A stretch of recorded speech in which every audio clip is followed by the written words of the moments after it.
Puji dan puja marilah kita panjatkan kepada Tuhan Yang Maha Esa yang telah memberikan nikmat kepada kita semua yang tidak bisa dihitung oleh manusia, sehingga kita semua bisa berkumpul di acara Festival UMKM Surabaya. Sebelumnya, saya ucapkan terima kasih kepada Bapak Kholidin yang telah menyempatkan waktu pada siang hari ini. Dan saya juga ucapkan terima kasih kepada peserta yang turut hadir juga pada siang hari ini. Mudah-mudahan itu bisa menjadi amal ibadah untuk kita semua dan bisa mendapatkan ilmu yang bermanfaat pada siang hari ini. Oke, perkenalkan nama saya Jejen Jenul Haq. Di sini saya sebagai Master of Ceremony yang akan memimpin acara pada kali ini dari awal sampai akhir. Mudah-mudahan peserta semua juga selalu diberikan kesehatan dan selalu diberikan kecemerlangan dalam berpikir. Yang selanjutnya, untuk mempersingkat waktu juga, izinkan saya membacakan susunan acara pada acara Festival UMKM Surabaya yang berjudul yaitu UMKM Go Internasional. Yang pertama yaitu ada pembukaan, pembacaan tata tertib, pemutaran lagu Indonesia Raya, presentasi sponsorship oleh Ines Kosmetik dan Cheers, perkenalan pembicara, penyampaian materi oleh pembicara, sesi tanya jawab, pengisian form evaluasi, foto bersama, dan penutup. Baik, yang selanjutnya yaitu pembukaan. Alangkah baiknya pada pembukaan ini kita awali dengan berdoa bersama, berdoa menurut kepercayaan masing-masing dimulai.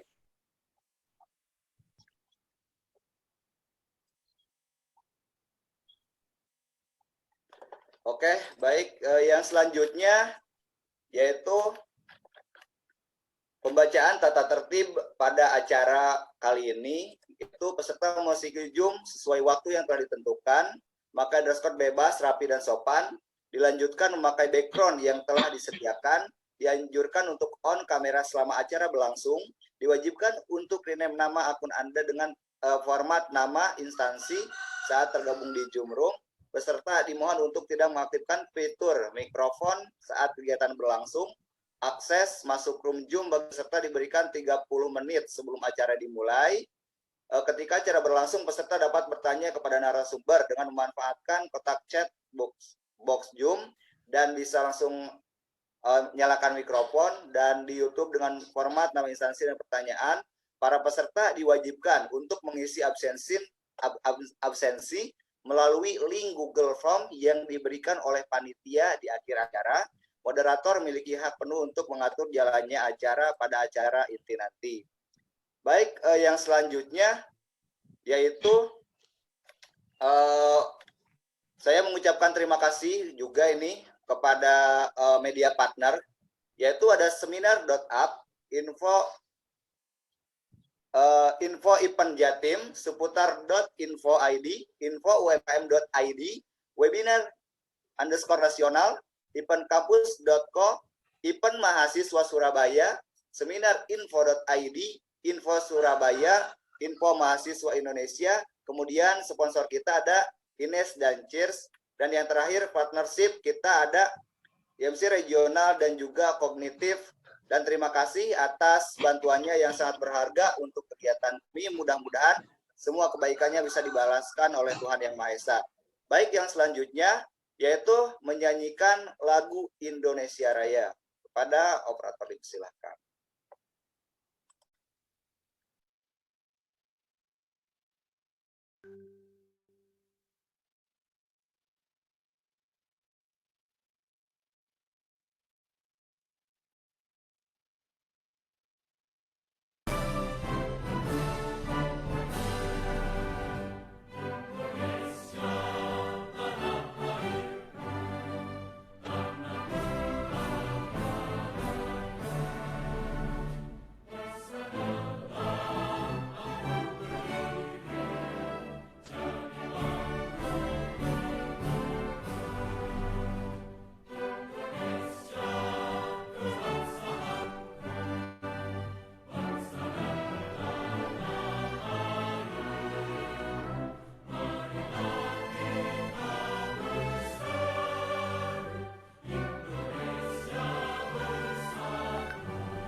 Yang selanjutnya ini sekedar info juga kepada audiens semua bahwasanya webinar ini merupakan ruang yang diberikan rekan-rekan Indonesia Millennial Connect Regional Surabaya untuk para pelaku UMKM dan masyarakat umum yang bertujuan ini bisa meningkatkan UMKM dan memberikan pengetahuan khususnya di masa pandemi ini dan umumnya untuk nanti bangkit UMKM setelah pandemi.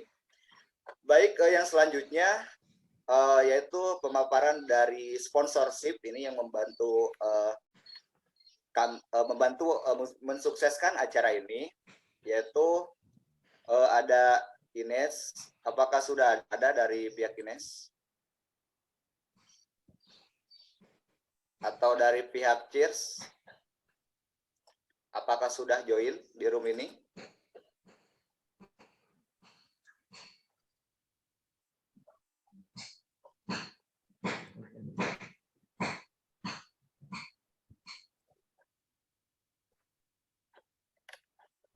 Apakah sudah ada dari Cheers atau dari Ines?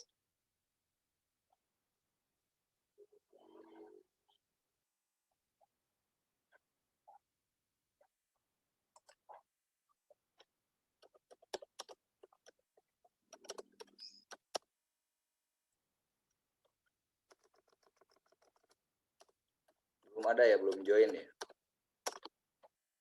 Dari Ines.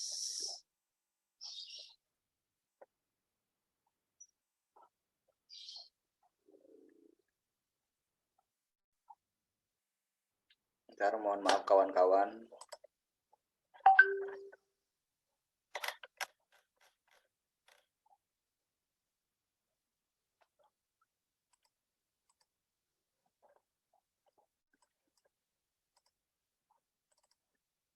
Halo dari Ines, apakah sudah join?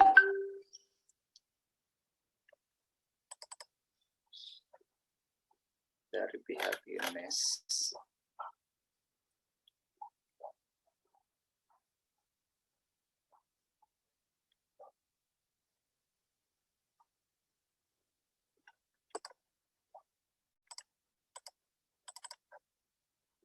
Oke, mohon maaf.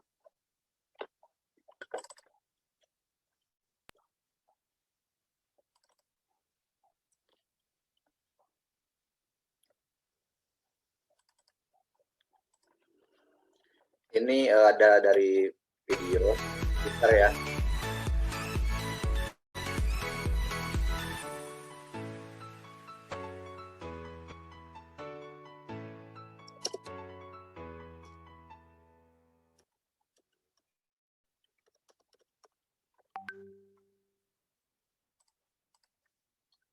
Oke, Ines sudah ada ya.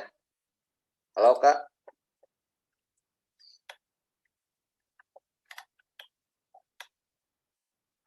Bisa langsung di-unmute Kak. Dinyalain mikrofonnya. Halo Kak Yela. Terdengar suara saya? Suara Kak Yela belum ada ya.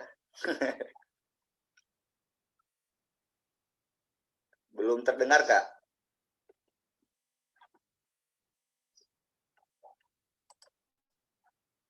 Suaranya belum terdengar.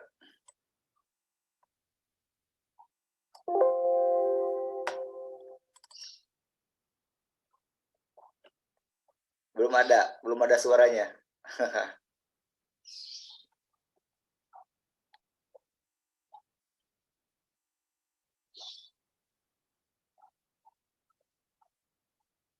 Kak bisa coba lagi Kak.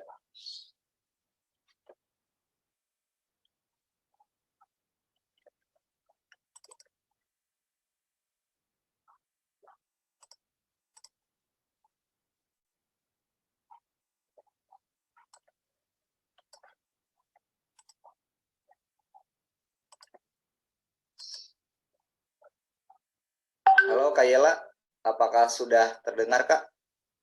Apakah sudah bisa?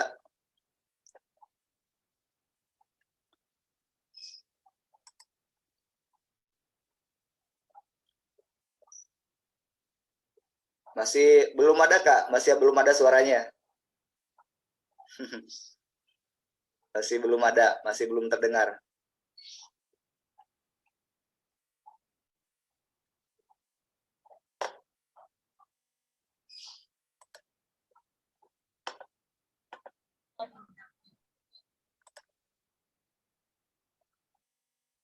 Belum Kak, belum ada Kak. Belum ada suaranya.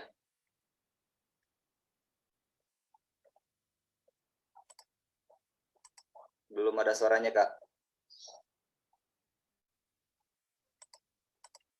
Atau mungkin kalau sudah ada sambil menunggu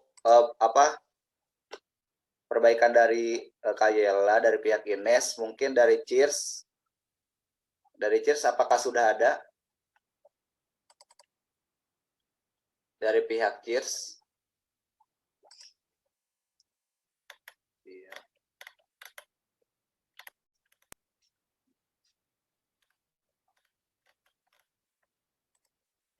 Oke, siap dari Cheers dulu ya. Ini video. Dan keamanan adalah prioritas yang tidak bisa dikompromi. Dari produksi hingga distribusi, semua bebas dari kontaminasi. Sebagai produsen air mineral terpercaya, kami memastikan produksi Cheers Healthy Water higienis dan sesuai protokol kesehatan. Dengan komitmen tinggi, para ahli dan pekerja kami selalu memakai perlengkapan kesehatan, menggunakan masker, serta menerapkan budaya jaga jarak dan rutin mencuci tangan. Sterilisasi juga selalu dilakukan pada setiap kendaraan yang masuk dan keluar. Suhu tubuh petugas selalu diperiksa dan ditata. Kebersihan dan keamanan juga adalah prioritas kami sampai di tempat Anda. Karena kepercayaan Anda berarti bagi kami. Bersama Cheers, mari kita wujudkan hidup yang lebih sehat. Cheers for your health and success. Oke, baik. Barusan dari Cheers. Silahkan ya, mungkin ada minat ya, bisa tuh membeli produk dari Cheers. Ya selanjutnya ini Kak Yela sudah ada nih. Mungkin suaranya sudah bisa nih. Coba Kak. Masih belum Kak. Masih belum terdengar suaranya.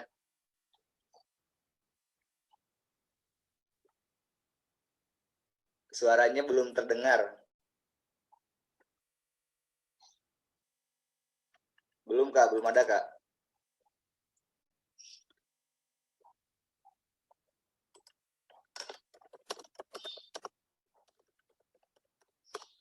Oke, mungkin karena ini ada gangguan dari Ines, ini juga kita mempersingkat waktu ya, karena ada dua pembicara.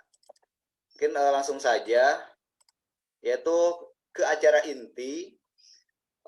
Kita ada dua pemateri yang akan membahas, yaitu UMKM Go Internasional. Yang mana pada siang hari ini, pada acara kali ini, yaitu acara terakhir dari Festival UMKM Surabaya, akan dipandu oleh Kak Sri Ayulinggi Pujaningrum. Beliau merupakan mahasiswa Institut Teknologi Sumatera. Kak Linggi juga merupakan seorang penulis konten mahasiswa magang dan menjadi bagian dari distribusi barang kepada konsumen pada bisnis usaha Arang Batu Fauzi. Oke, yang selanjutnya juga saya akan perkenalkan di sini biodata singkat ya, atau CV singkat dari pemateri kita. Sini ada Dr. Andes Ece Widodo Suryanto MM. Beliau merupakan Kepala Dinas Koperasi dan Usaha Mikro Kota Surabaya. Beliau tinggal di Jalan Arif Rahman Hakim nomor 9 Surabaya. Yang selanjutnya di sini juga ada Pak Khotibin. Beliau seorang owner of Kejaya Handicraft. Beliau tinggal di Banyuwangi. Beliau juga pernah mendapatkan penghargaan pemenang GDI dan GDA pada tahun 2020. Oke, langsung saja mungkin ya Kak, ini untuk mempersingkat waktu, saya serahkan kepada moderator kita, yaitu Kak Linggi. Kak Linggi, dipersilahkan. Ya, baik. Terima kasih Kak Jajan atas kesempatannya. Baik teman-teman, Assalamualaikum warahmatullahi wabarakatuh. Salam sejahtera bagi kita semua. Shalom, Om Swastiastu, Namo Buddhaya, dan salam kebajikan. Selamat siang semuanya, gimana nih kabarnya? Ya, semoga selalu diberi kesehatan dan dalam lindungannya ya. Mohon izin memperkenalkan diri, nama saya Sri Ayulinggi Pujaningrum sebagai moderator yang akan memandu jalannya acara pada webinar siang hari ini. Ya, seperti yang sudah dipaparkan oleh Kak Jejen sebelumnya, bahwa kita hari ini kedatangan dua pemateri yang spesial ya, yaitu Pak Dr. Andes, EC Widodo Suryantoro, MM, yang diwakilkan oleh Pak Dayat dari Dinas Koperasi UMKM Kota Surabaya, dan Pak Khotibin, selaku owner dari Kejaya Handicraft. Ya, apakah sudah masuk, Pak Dayat?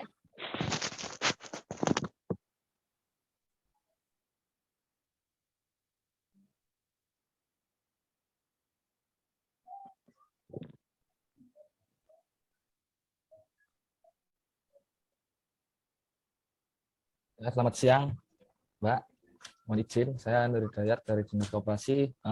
Mungkin itu dulu saya akan sampaikan, Mbak. Ya, salam kenal Pak. Di sini juga ada Pak Khotibin. Pak Khotibin, apakah sudah masuk, Pak?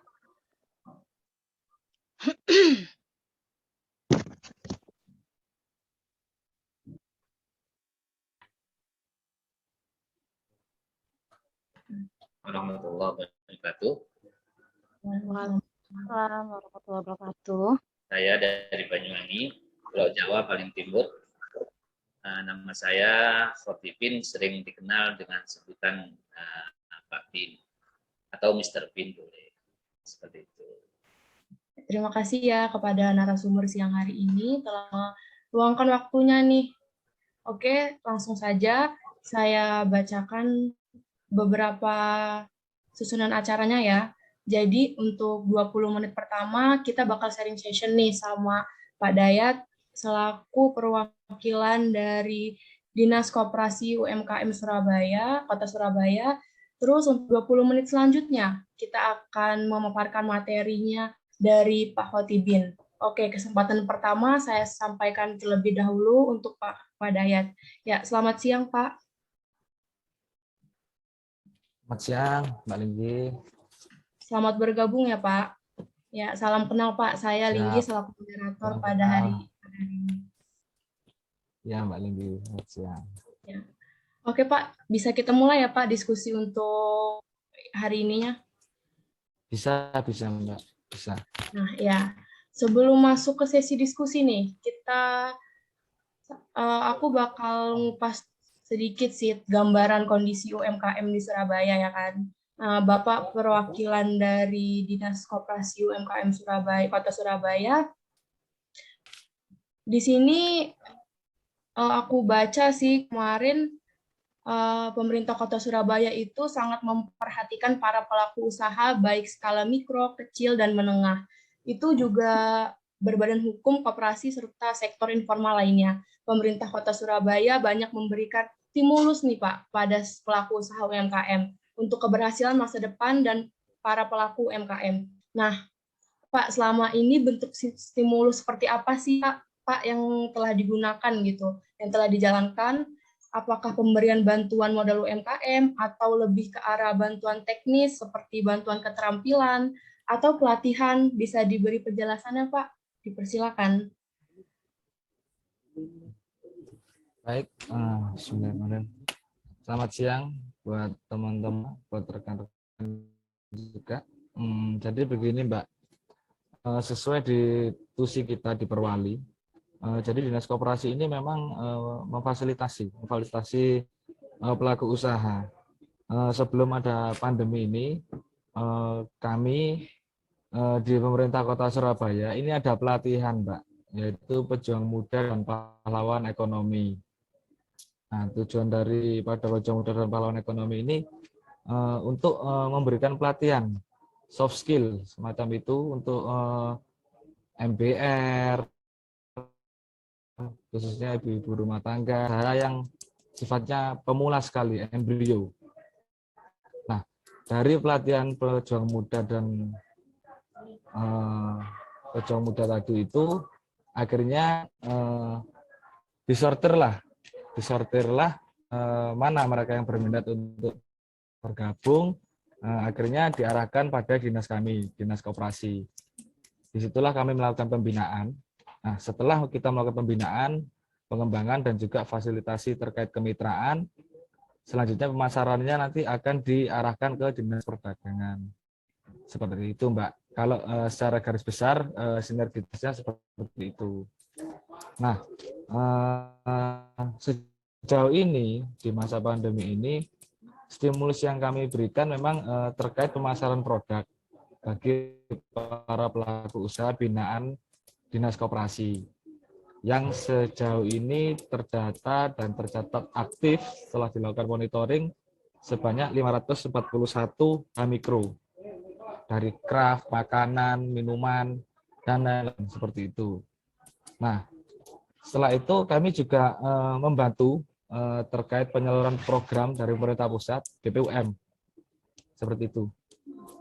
Nah, sejauh ini hal-hal seperti itu yang sedang kami kerjakan dan juga terkait kemitraan dengan e-commerce seperti Tokopedia, Grab, dan Gojek. Kami melakukan webinar dengan pihak-pihak terkait, begitu juga dengan perguruan tinggi negeri dan perguruan tinggi swasta yang menerapkan program pemberdayaan masyarakat.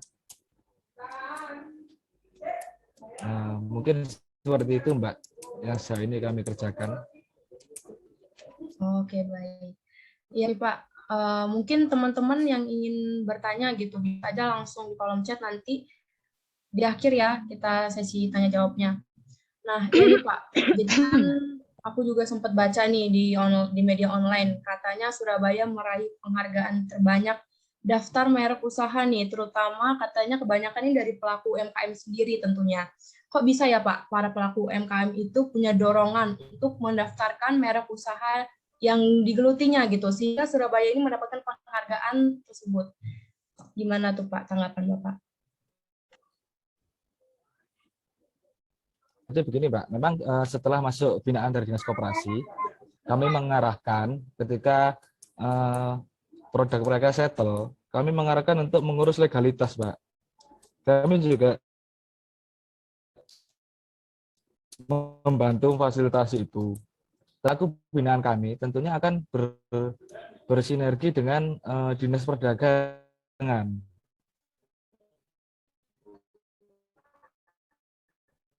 Kami menghubungkan ke Dinas Perdagangan, yang selanjutnya di Dinas Perdagangan nanti mereka dibantu.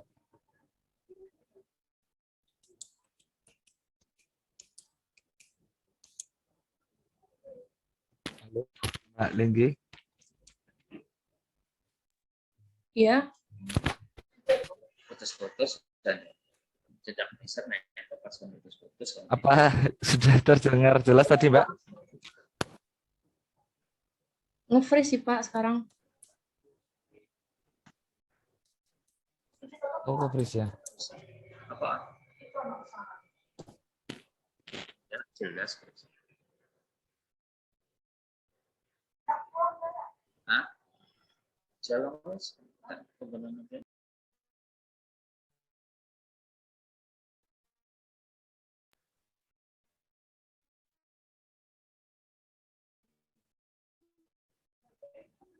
Tes, apakah masuk Pak suaranya?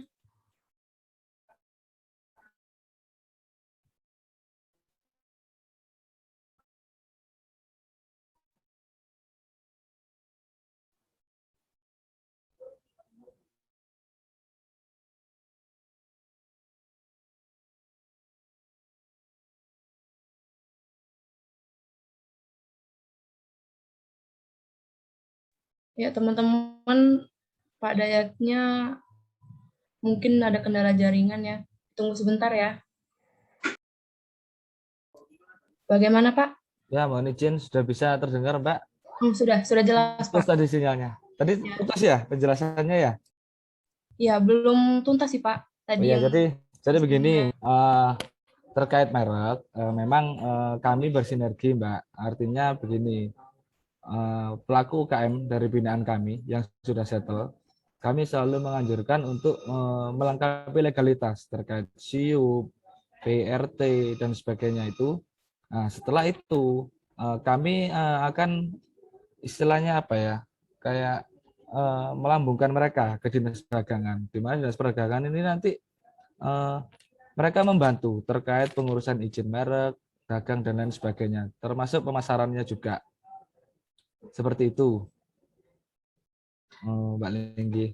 Kira-kira seperti itu. Oh ya, menarik sekali ya Pak ya. Ini Pak, kan tema hari ini UMKM Go Internasional. Nah, berbicara tentang UMKM Go Internasional, apakah ada Pak pembinaan bagi UMKM yang Go Internasional? Bisa diceritakan sedikit Pak? Nah, kalau yang terkait secara internasional, memang kita di pemerintah Kota Surabaya ini kan, karena ini pandemi ya, kemarin juga sempat mengadakan virtual, festival UMKM virtual juga. Nah, biasanya kalau kami mengadakan itu kan kami juga mengundang, Mbak. Kebetulan kita juga ada kerjasama Sister City dengan Cina dan Amerika juga, seperti itu. Kemarin juga dengan Turki di Gaziantep itu kami berupaya untuk membantu agar UMKM kami dapat dipromosikan dan dijual di sana juga, seperti itu. Jadi istilahnya kayak kita saling bertukar baik secara ilmunya dan juga produknya, seperti itu, Mbak. Dari kegiatan-kegiatan tersebut kita bisa mencoba untuk mengenalkan pada dunia internasional, seperti itu. Oh, oke, baik. Ini Pak, untuk mempermudah nih kan jelasan kepada teman-teman, boleh di-share tim operator PPT-nya?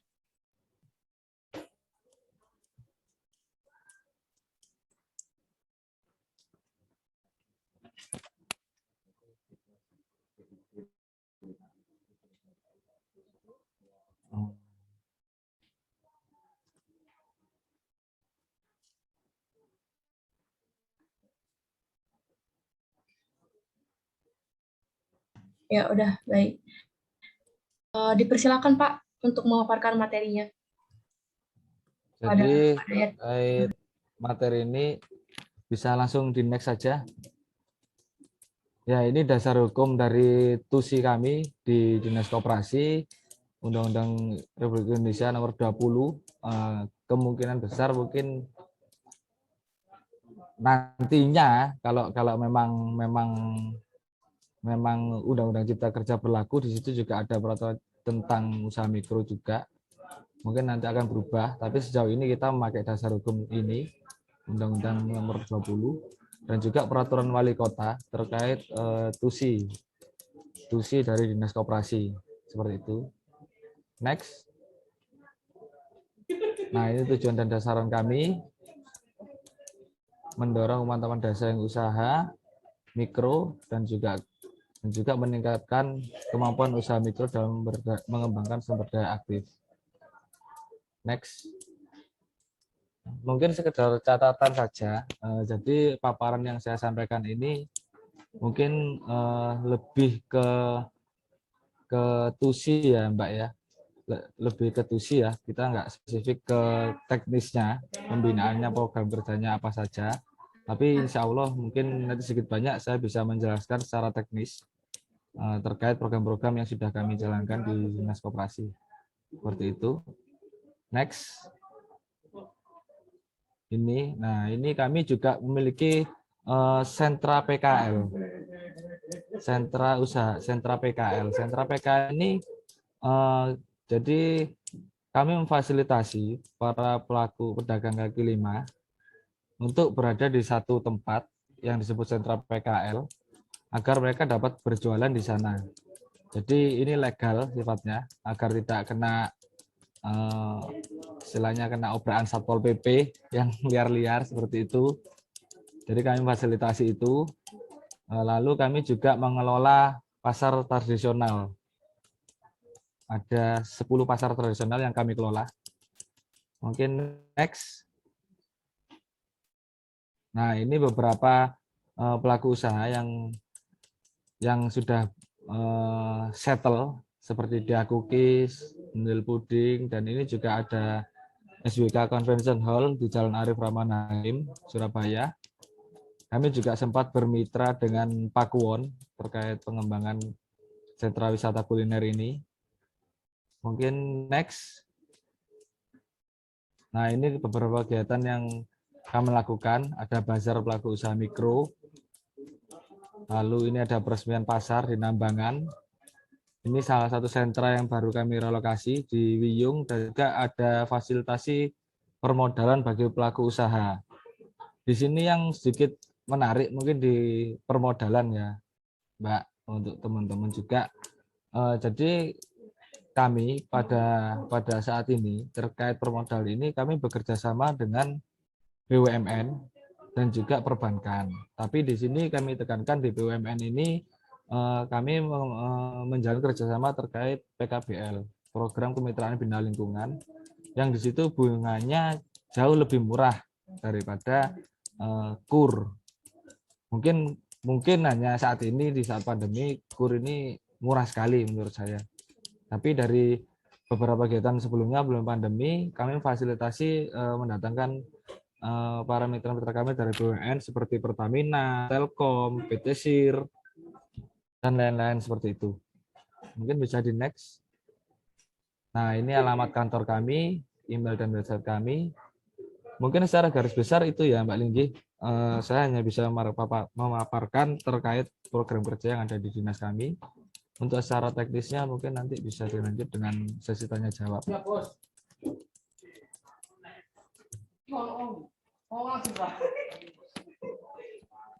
Terima kasih ya Pak Dayan. Tapi sebelum kita lanjut nih kan masih ada waktu nih ya. Aku mau nanya sih Kak, Pak, tadi itu TUSI itu apa ya? Bisa dijelaskan sedikit? Itu tugas kami, Mbak. Tugas yang dijalankan di Dinas Koperasi. Ya kan nih, selama COVID, gimana sih Pak peran pemerintah terhadap Kota Surabaya untuk UMKM-nya? Seperti yang kita ketahui banyak yang terdampak COVID nih kan, para pelaku UMKM. Bahkan bisa sampai gulung tikar nih. Bagaimana nih Pak peran Kota Surabaya dalam menghadapi dampak COVID tersebut? Ya, jadi begini Mbak Linggi, untuk sekedar informasi buat teman-teman juga, memang pada dasarnya ketika kita melihat para pelaku usaha ini, mungkin di saat pandemi inilah memang ujian bagi pelaku usaha untuk dia berpikir keras bagaimana usahanya tetap berjalan atau bahkan dia beralih usaha seperti itu. Nah, sejauh ini kami melakukan monitoring pada beberapa pelaku usaha. Ya, sudah seperti yang disebutkan tadi ada 800 sekian. Sejauh ini yang aktif memang sedikit menurun menjadi 541. Tapi artinya dari situ kami mencoba memberi apa ya istilahnya? Memberi semangat. Artinya saat kondisi seperti ini untuk berjualan secara offline itu memang ada yang berhasil, ada yang juga nggak berhasil seperti itu. Nah, di sini kami akhirnya pemerintah kota melalui dinas koperasi dan dinas terkait melakukan kerjasama dengan perguruan tinggi negeri dan perguruan tinggi swasta, begitu juga dengan para perusahaan. Nah, mereka membantu kami terkait pemasaran produk seperti itu. Nah, seperti yang saya sebutkan di awal tadi juga kami memfasilitasi terkait festival UMKM digital seperti itu, yang dinaungi oleh Dinas Perdagangan pada saat itu. Dan kami juga beberapa kali juga mengadakan festival seperti festival Tunjungan kemarin, juga kami gabung dengan grupnya Pak Kuwon mengadakan istilahnya seperti bazar di Pakuwon. Nah, itu kami difasilitasi untuk pelaku usaha untuk bisa berjualan di sana. Seperti itu. Dan juga yang lain-lain mungkin kami memberikan membantu menyalurkan bantuan BPUM yang 2.400.000 terus turun sekarang jadi 1.200.000, dan juga untuk saat ini mungkin ada beberapa dari lembaga-lembaga lain juga mencoba memberi bantuan permodalan dan pelatihan untuk di masa pandemi ini. Seperti itu. Ya, baik. Luar biasa ya, Pak ya. Jadi, karena ada fasilitas tersebut, pembinaannya juga jalan ya kan, Pak? Nah, ya kan. Terus untuk bersaing di pasar global UMKM ini, apa sih Pak menurut Bapak yang harus dipertahankan? Apakah mutu atau SDM? Seperti apa Pak? Kalau di kondisi saat ini mungkin persaingannya akan lebih berat ya Mbak, karena kita tahu juga dengan adanya e-commerce ini kan produk-produk itu banyak yang jauh lebih murah seperti itu. Nah, sasaran kita sekarang di UMKM mau ambil yang di mana? Seperti aja artinya kita juga harus tetap mempertahankan para pelaku usaha ini juga harus tetap mempertahankan core usahanya dia. Misal dia memang pengrajin batik. Nah, mungkin dari situ nanti dari kami akan membantu mencoba mengundang beberapa narasumber yang memang berpengalaman di situ agar dapat meningkatkan kualitas produknya agar bisa bersaing dengan produk-produk yang saat ini sudah ada. Karena kan produk ini kan seperti batik, apalagi craft ya Mbak ya. Itu kan dari luar juga banyak kalau kita lihat di e-commerce seperti itu. Iya, baik. Terus untuk masalah promosi nih Pak, ya kan? Pasti kan UMKM itu juga perlu sih Pak promosi. Nah, fasilitas pemerintah itu gimana nih Pak untuk para pelaku UMKM? Ya, terkait promosi seperti yang sudah saya jelaskan di awal, tadi kan kami menjalin kerjasama juga dengan Grab, Gojek, Tokopedia, seperti itu Mbak. Jadi dalam kerjasama tersebut mereka mau nanti memfasilitasi bagi para pelaku usaha agar bisa mempromosikan produknya.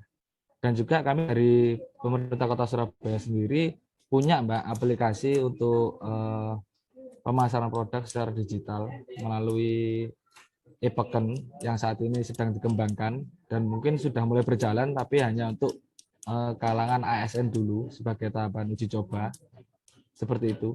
Di situ di e-peken itu nanti nggak cuma UMKM, toko kelontong pun juga dimasukkan di sana agar nantinya ke depannya besar harapan kami nanti ketika aplikasi ini memang bisa berjalan selayaknya dengan Tokopedia dan Shopee, ini mampu bermanfaat untuk masyarakat Kota Surabaya pada umumnya seperti itu. Oke, baik. Berarti tadi itu kan tadi Bapak bilang aplikasinya masih uji coba ya untuk Ya, ASN pengembangan, tertentu. Mbak, masih tahap pengembangan. Oh, iya, tahap pengembangan. Nah, berarti belum semua bisa daftar kan? Bisa tuh Pak diinformasiin biar teman-teman nih tahu nih gimana sih Pak ntar kalau misalkan yang udah aplikasinya udah jadi gitu untuk cara daftarnya atau mungkin gimana tuh Pak? Nah, untuk sejauh ini Mbak Linggi mohon izin, mungkin yang bisa mendaftar hanya dari binaan dinas. Jadi di Surabaya ini Mbak Linggi perlu mungkin teman-teman juga di sini perlu sedikit mengetahui UMKM di Surabaya ini selain yang umum itu artinya tidak ada pembinaan, bukan pembinaan dari kami. Selain di Dinas Koperasi ini ada juga binaan dari Dinas Perdagangan, dari DP5A juga ada, dari Dinas Perikanan dan Peternakan juga ada, seperti itu. Nah, dengan adanya e-peken ini, kami mencoba dari pemerintah kota mencoba menggandeng semua UMKM binaan ini agar dapat berjualan pada aplikasi tersebut seperti itu. Ya kami berharap juga nanti ke depannya aplikasi ini bisa untuk seluruh masyarakat Kota Surabaya pada umumnya terkait penjualan dan promosi produk di sana. Oh, jadi gitu. Ya, cukup sih Pak. Pembahasan hari ini juga menarik ya kan. Banyak dapat ilmu nih dari Bapak. Mungkin masih ada yang ingin disampaikan Pak untuk para teman-teman giat UMKM nih katanya. Nah, yang ingin saya tambahan aja sedikit ya buat teman-teman juga mungkin harapan kami khususnya yang ada di Kota Surabaya saling support lah produk karena kan sesama UKM ini kan biasanya kan kondisi kayak gini kan pasti sulit. Artinya apa istilahnya ya? Saling membantu lah. Karena memang dari pemerintah sendiri, dari pemerintah kota maupun dari pemerintah pusat saat ini sedang bersinergi sejalan, baik juga semua kebutuhan pelaku UMKM ini pasti difasilitasi seperti itu. Jadi harapan saya jika ada yang belum mendaftar sebaiknya didaftarkan saja karena bukan apa-apa sih. Kalau terdaftar sebagai binaan itu kami bisa monitoring dan bisa memberikan bantuan terkait program dan kebijakan itu lebih tepat sasaran seperti itu. Baik nih teman-teman tuh yang pelaku usaha bisa tuh kan mendaftarkan untuk menjadi pelaku UMKM. Ya tidak terasa kurang lebih 20 menit nih Pak kita berdiskusi kan. Nah, aku ingin menyampaikan nih Pak untuk Bapak stay di Zoom karena nanti di akhir kita bakal ada sesi tanya jawab dan pastinya teman-teman yang ingin bertanya boleh menulis di kolom chat dengan format nama underscore asal instansi dan pematerinya ya. Oke, baik. Terima kasih kepada Pak Dayat telah menyampaikan materinya Pak. Nanti kita bahas lagi ya Pak ya di akhir. Siap, Mbak. Sama-sama. Oke, untuk acara selanjutnya nih, sama juga nih, nggak kalah kerennya kan, ada Pak Khotibin. Pak, apakah sudah masuk?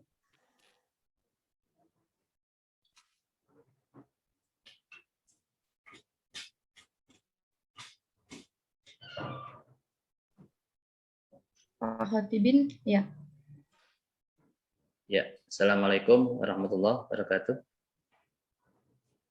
Waalaikumsalam warahmatullahi wabarakatuh. Ya. Tadi udah sedikit berbincang sih Pak ya di awal sama Kak Jajan selaku Master of Ceremony. Nah, kali ini pada sesi ini kenalin nih Pak, aku Sri Ayu Linggi, Pak panggil aja Linggi ya. Ya. Selaku moderator pada siang hari ini. Izin ya Pak untuk membacakan profilnya tadi udah di depan kan. Aku ingin bertanya sedikit sih sebenarnya sebelum masuk ke materi nih ya kan.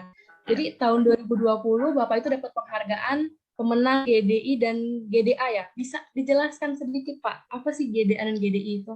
Oh ya, GDI itu Good Design Indonesia. Jadi produk kita itu dilombakan ya desain-desain baru yang terpilih itu awal ada sekitar 90-an dari seluruh Indonesia. Jadi ditampung di GDI, habis itu dari GDI ini mengerucut jadi sampai ke 27 sampai ke terakhir 16 besar itu masuk pemenang GDI. Jadi ada 16 produk seluruh Indonesia itu masuk nominasi GDI. Jadi dapat penghargaan 16 UKM. Terus 16 UKM ini produknya itu dikirim ke Jepang. Dari Jepang, Indonesia alhamdulillah ada 6 pemenang. Salah satunya itu adalah produk Kejaya, seperti itu. GDA itu Good Design Award. Jadi ya pesaingnya insya Allah ya seluruh dunia ada. Ada Cina, ada Amerika, ada seluruhnya. Oke, keren banget nih ya Pak ya. Teman-teman, jadi Pak Khotibin ini owner dari Kejaya Handicraft. Ya, mungkin aku sih sempat lihat sih Pak tadi Instagramnya ya. Bagus-bagus sih. Oh, soalnya itu pasti Bapak kan yang produksi dan Bapak yang ngebuat kan. Itu aku lihat sih kerajinannya butuh kesabaran ya kayaknya buatnya. Nggak semua orang sih bisa. Jadi Ya, Bapak kayak keren banget gitu. Ataupun Nah, oke nih Pak, untuk 20 menit ke depan mungkin Bapak bisa memaparkan materinya ya Pak ya, kepada panitia yang bertugas, dipersilakan untuk share screen ya. Ya. Sebelumnya saya ucapkan, saya beri salam lagi ya. Assalamualaikum warahmatullahi wabarakatuh. Selamat siang buat Mas Jejen, Mbak Linggi, Pak Dayat dari Dinas Koperasi. Alhamdulillah kita bisa dipertemukan melalui Zoom pada siang hari ini. Nah, untuk teman-teman, perkenalkan saya dari Banyuwangi, ujung paling timur Pulau Jawa. Nama saya lengkapnya Khotibin, tapi sering dipanggil Pak Ibin, bahkan ada yang panggil Mr. Bin, boleh. Nah, seperti itu. Untuk halo, Iya Pak, gimana? Mau di next ya ya. Pak? Ya, ini judulnya UMKM Go Internasional ya. Jadi bahasanya istilahnya ekspor lah. Ya next depan ini nama saya. Ini saya owner Kejaya Handicraft. Itu ada kita jual di toko Shopee juga. Ada juga Instagram dan Facebooknya juga, email juga ada. Nomor HP bisa dilihat di situ. Jadi barangkali ada apapun nanti yang dipertanyakan atau bisa saya bantu, monggo bisa berhubungan dengan nomor saya. Ya, next. Sebelum pemahaman tentang UMKM Go Internasional, sebenarnya yang harus ditanamkan itu pribadi kita dulu, semangat kita dulu untuk berwirausaha. Saya sedikit cerita dulu perjalanan saya bergerak di kerajinan ini. Saya usaha mulai tahun 1998. Insya Allah sudah 23 tahun, 22-23 tahun. Awalnya sih saya di Bali, saya sebagai sales waktu itu masih bujang, jadi saya sales keliling. Ketepatan saya jualan kosmetik, ada obat-obatan juga, dan sempat punya karyawan juga waktu di Bali sedikit. Nah, itu pengalaman yang saya alami sebelum bergerak di bidang craft. Jadi unsur jiwa dagang saya sudah punya sebelum berwirausaha di craft. Kebetulan waktu itu ada saudara saya namanya Pak Tony, beliau sudah almarhum. Jadi mengajak saya untuk berkecimpung di craft. Beliau juga desainer. Waktu itu penataannya saya di bidang pemasaran. Dan berjalanlah kita Kejaya itu sama beliaunya selama 17 tahun, terus beliau meninggal. Sisanya 17 ini baru saya lakukan sendiri. Sekarang jadi bantu anak saya yang masih kuliah. Jadi urusan untuk go internasional yang hal-hal yang istilahnya berhubung dengan IT, apa itu anak saya yang melaksanakan. Kalau saya full bagian produksi, penataan di produksi. Nah, itu sekilas perjalanan. Jadi kita tanamkan dulu jiwa entrepreneur kita, semangat kita untuk terus berwirausaha, untuk terus berkreasi. Selama 23 tahun ini banyak perjalanan yang saya alami, naik turun, bahkan sampai sangat turun sekali itu sudah saya lakukan. Jadi di saat ini COVID Corona, itu saya itu justru lebih kena Corona itu sekitar 12 tahun yang lalu. Lebih parah dari Corona yang sekarang. Seperti itu. Ya, ini pemahaman tentang UMKM Go Internasional. Apa itu UMKM? UMKM adalah usaha mikro, kecil, dan menengah, yang mana ada di bawah naungan Dinas Koperasi, dan juga di Dinas Perdagangan. Artinya bisnis yang kita jalankan itu adalah secara individu, rumah tangga, perorangan, atau badan usaha yang ukuran kecil. Ukuran kecil ini dalam artian biasanya ada kategori untuk mikro itu usaha yang penghasilannya per tahun kurang lebih kalau tidak salah ya di bawah 300 juta. Apa 50 juta itu ada info yang bisa diklik juga di Google ada. Nanti kalau usaha kecil itu antara 300 juta sampai 2M setengah apa 2M itu ya, kurang lebih seperti itu. Terus baru kalau lebih dari 2 miliar itu usaha menengah yang sampai sekian. Itu pemahaman masalah UMKM dilihat dari penghasilan per tahun. UMKM Go Internasional sendiri badan usaha ukuran kecil yang mendunia. Maksudnya produk kita itu bisa dijual sampai seluruh dunia. UMKM Go Internasional diharapkan berhasil onboarding di marketplace internasional. Jadi kalau di saat ini kita memang tidak bisa lepas dari marketplace. Penjualan secara online, selain secara offline juga.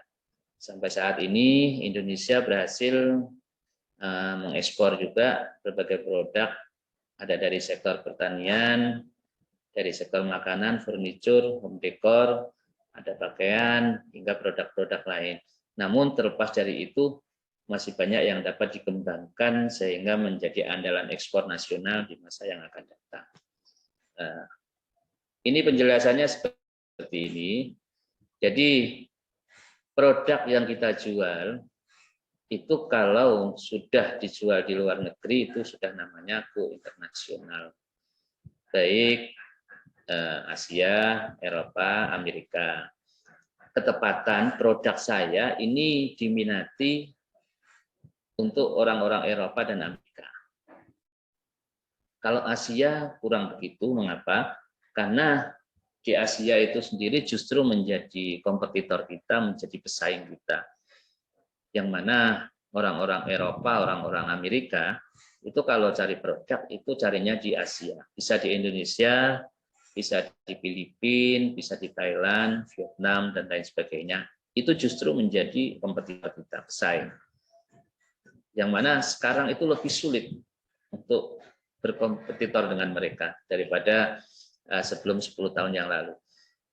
Itu sudah saya rasakan. Jadi akhirnya lihat situasi seperti itu, saya juga produk yang mana diminati juga untuk bangsa nasional. Ya, next. Mengapa UMKM itu sangat penting untuk go internasional?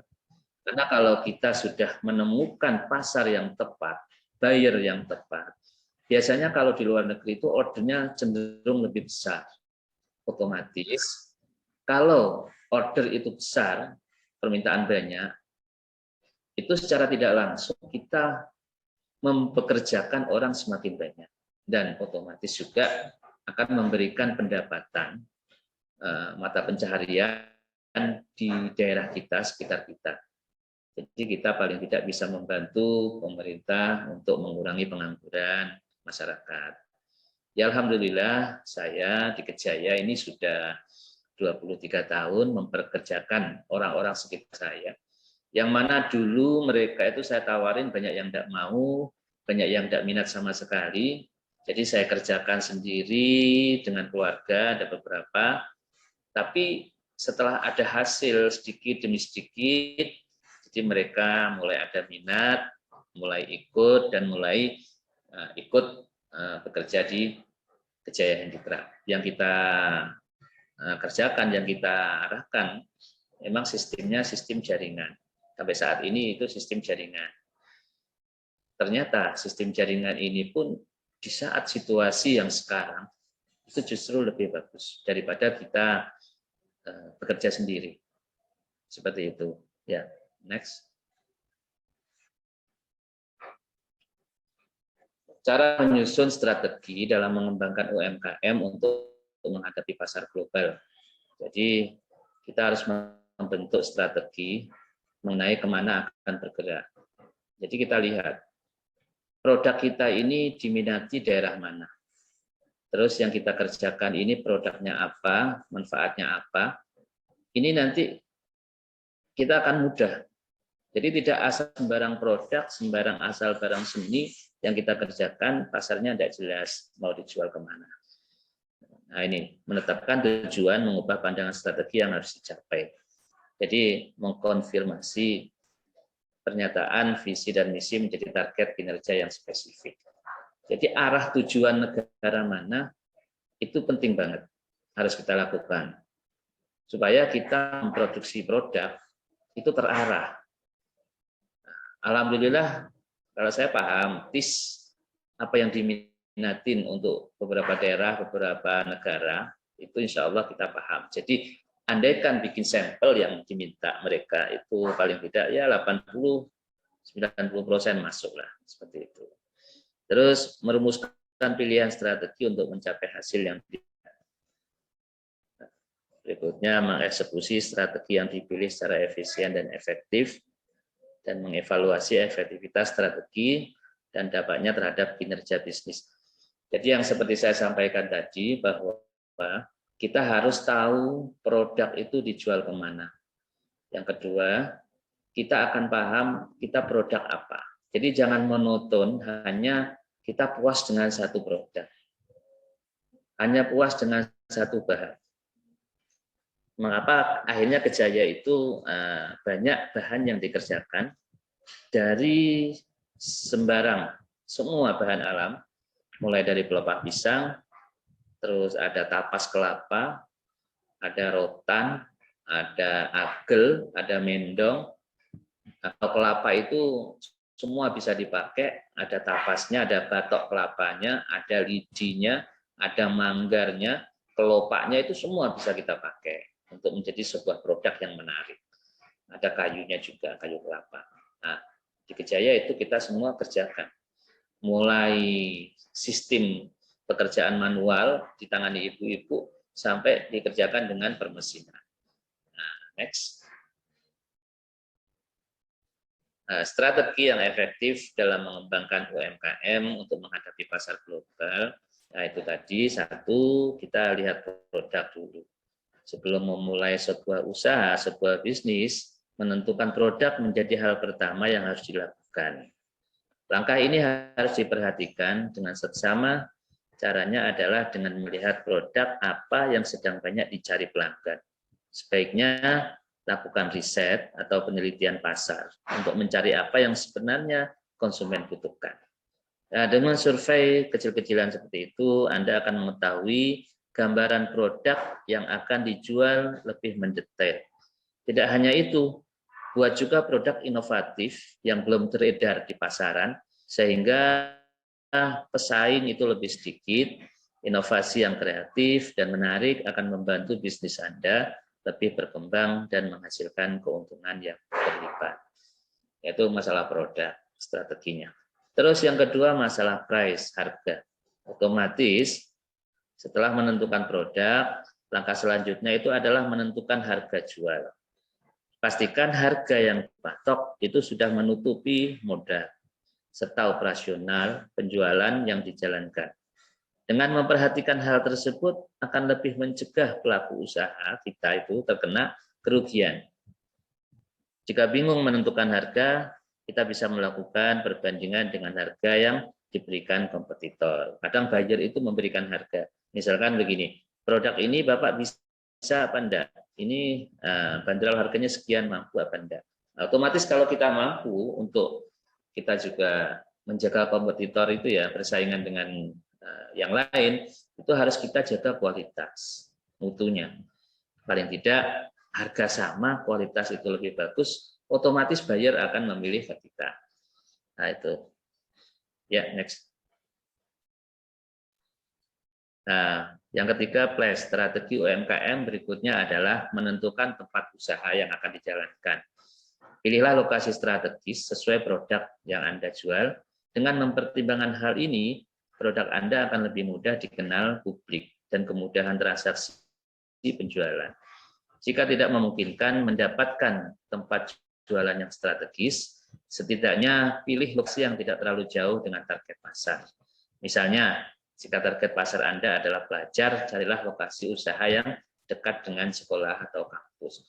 Nah, jadi tempat lokasi produksi ini juga menjadi penentu. Misalkan daerah saya Banyuwangi. Banyuwangi ini banyak pohon kelapa. Ini yang saya lirik. Mengapa produk saya itu banyak dari kelapa. Mulai pohon, batok, tapas, lidi, manggar, dan sebagainya. Karena Banyuwangi ini pusatnya. Jadi kalau kita bersaing dengan katakan Jember atau daerah lain atau Surabaya yang tidak punya kelapa, itu kita masih menang. Masih menang di bahan baku, kita masih lebih murah karena bahan baku yang ada itu kita lebih dekat, lebih banyak. Ini yang harus dipertimbangkan. Nah, kalau masalah desain itu relax ya lihat permintaan aja untuk desain-desain yang ada. Nah, mengapa saya memilih pohon kelapa? Awalnya dulu pelepah pisang. Pelepah pisang juga bagus. Awalnya mengapa kita produksi awal itu justru pelepah pisang. Pelepah pisang dulu di Banyuwangi ini tahun 90-an itu kan rusak, beracun, pisangnya nggak bisa dimakan, otomatis banyak pohon ditebangi. Nah, dari situlah berpikir dipakai apa pelepah pisang yang ada ini.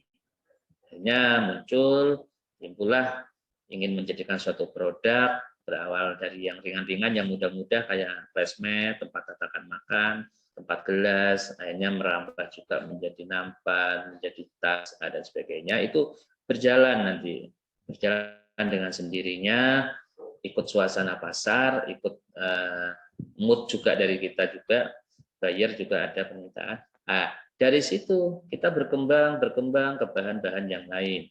Ada bambu, akhirnya kita manfaatkan juga yang ada di sekitar kita. Nah, untuk promosi, yaitu pemanfaatan teknologi dalam usaha mencegah bukan lagi dalam usaha menengah bukan lagi hal yang asing.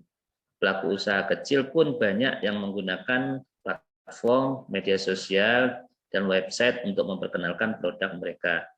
Hal ini tentunya berdampak positif terhadap bisnis yang dijalankan, mengingat luasnya jangkauan internet yang bisa dilihat banyak orang.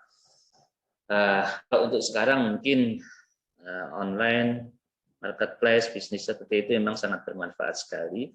Tapi era saya awal-awal dulu itu kan belum begitu ada, jadi memang harus offline. Kita ketemu buyer langsung, nego langsung, bertatap muka, seperti itu. Kalau sekarang ya alhamdulillah dipermudah, lebih canggih sekarang online sudah bisa. Jadi sangat beruntung sekali yang mana milenial, anak-anak muda sekarang baru mulai usaha. Yang milenial sekarang kalau baru mulai usaha itu tidak perlu lama, karena pemasarannya sudah canggih-canggih melalui online. Kalau dulu susah banget, kita harus butuh bertahun-tahun baru punya bendera, baru nama kita dikenal. Saya kalau perjalanan ke belakang, saya cerita, mungkin ya berderai air mata. Seperti itu, betapa sulitnya, itu pun sudah sulit, 3 tahun kita merintis, 3 tahun belum punya penghasilan, katakan 1 bulan dapat 100.000 aja sudah untung banget waktu itu selama 3 tahun. Kita untungnya awal bujang, awal nikah, belum nikah, itu pun nikah dapat 1 tahun, belum punya penghasilan yang pasti. Jadi ya katakan 100.000 1 bulan itu sudah besar di era itu. Itu untuk makan aja nggak cukup. Kalau kita nggak punya masukan yang lain, tapi alhamdulillah waktu itu saya punya ini jualan sembako. Cuman karena saya habis itu nikah, dapat setahun punya anak, sembako saya tutup. Dari situlah mulai kita itu mulai fokus untuk menangani kerajinan. Ketepatan di saat itu ada 1 tamu yang masuk. Kalau tidak salah tahun 2001 itu saya dapat tamu dari Inggris.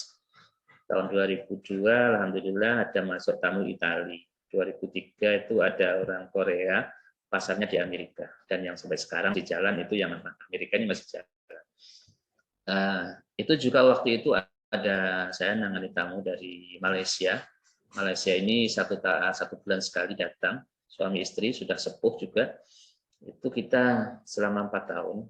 Terus habis itu beliau tidak ada kabar, karena saat itu IT belum begitu canggih kayak sekarang, jadi nggak ada kabar gitu, kita nggak bisa kontak, nggak bisa menghubungi.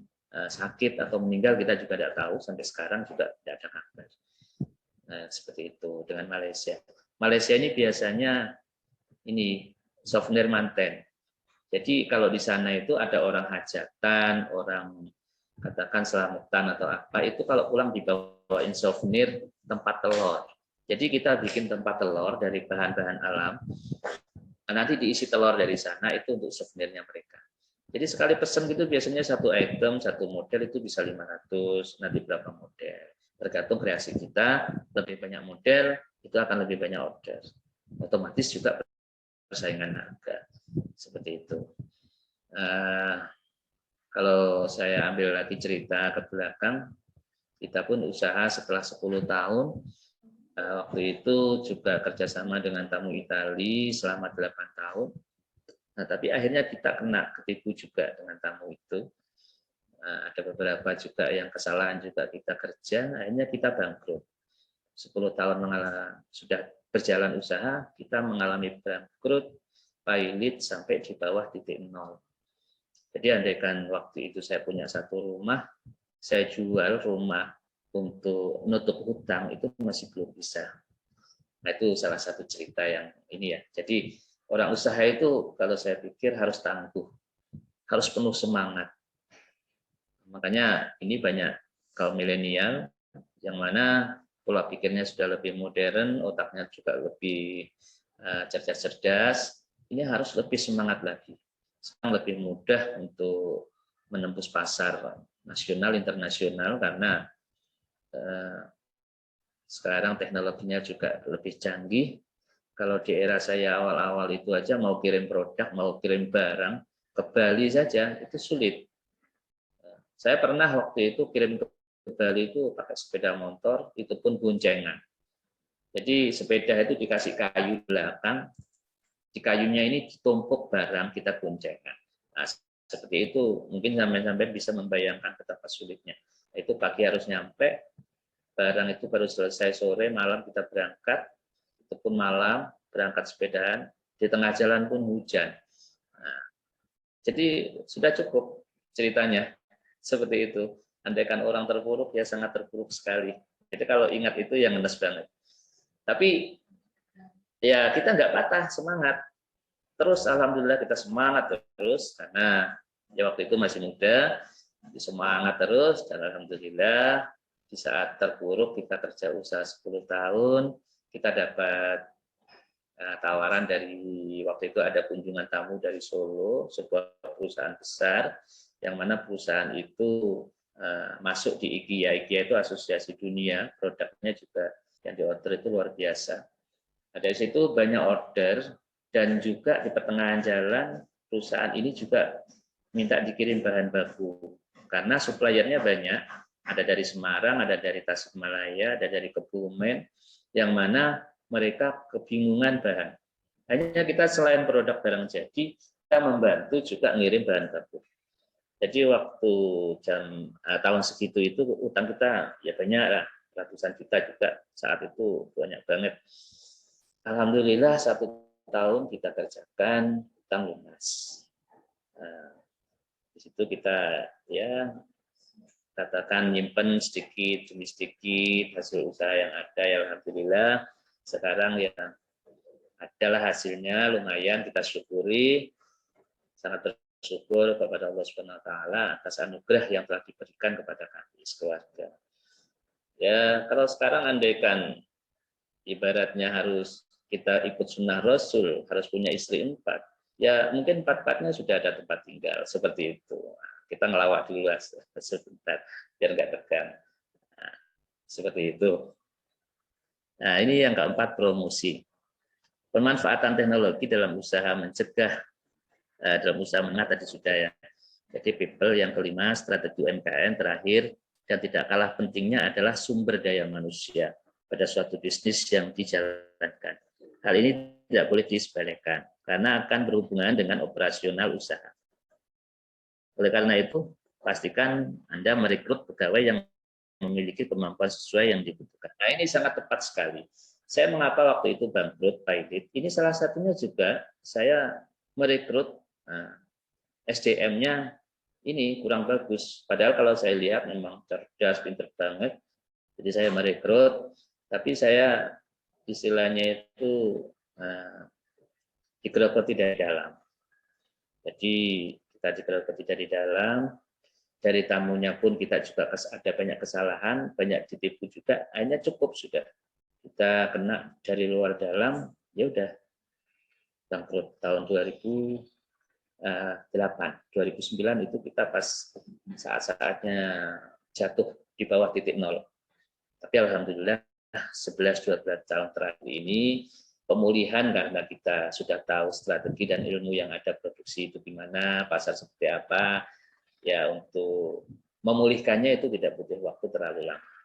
Alhamdulillah juga di saat ada tamu dari Solo yang perusahaan besar itu, kita juga ada tawaran untuk produk lokal, yaitu waktu itu kita ditawari, waktu kita ada masuk di televisi, dilihat oleh pengusaha yang ada di Jakarta. Nah, setelah itu telepon, kita disuruh bikin tempatnya parfum pewangi mobil. Kita disuruh bikin 5.000, padahal waktu itu belum bisa. Tapi tantangan kita kerjakan, ya alhamdulillah, walaupun dengan jerih payah 1 bulan selesai. Setelah itu ya naik 5.000, 7.000, kita belum pernah ketemu dengan beliaunya. Sampai 3 tahun waktu kita pameran di Jakarta, kalau tidak salah pameran Inagraf, saya telepon beliaunya, kita ketemu. Jadi setelah kerja 3 tahun baru kita ketemu.